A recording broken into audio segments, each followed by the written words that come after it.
बिस्मिल्लाहिर्रहमानिर्रहीम अगर किसी ने ये जुमला कहा कि हर काम अल्लाह तबारक व तआला की मर्ज़ी से नहीं होता बल्कि कुछ काम बंदे के इख्तियार में होते हैं, कि बंदे के चाहने से वो काम होते हैं, तो इस पर क्या हुक्म होगा? क्या ये जुमला कुफर है या नहीं?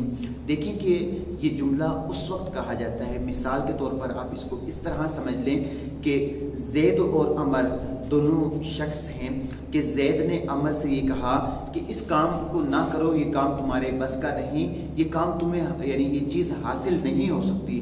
तो अमर ने ये कहा कि अल्लाह तबारक व तआला चाहेगा तो ये चीज़ मुझे मिल जाएगी। तो इसके जवाब में ज़ैद ने कहा कि हर काम अल्लाह तबारक व तआला के चाहने से नहीं होता बल्कि कुछ काम बंदे के इख्तियार में होते हैं। तो इस तरह जो ज़ैद है जिसने ये जुमला कहा है कि हर काम अल्लाह के चाहने से नहीं होता, उस पर हुक्म कुफर लगेगा कि ये सरी कुफर है।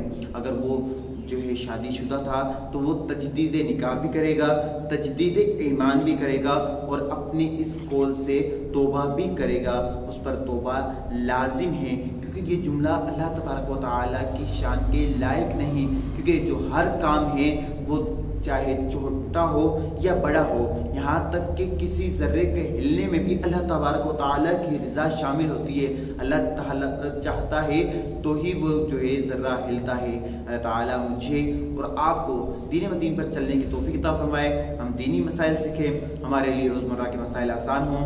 आमीन बिजाह नबिल आमीन।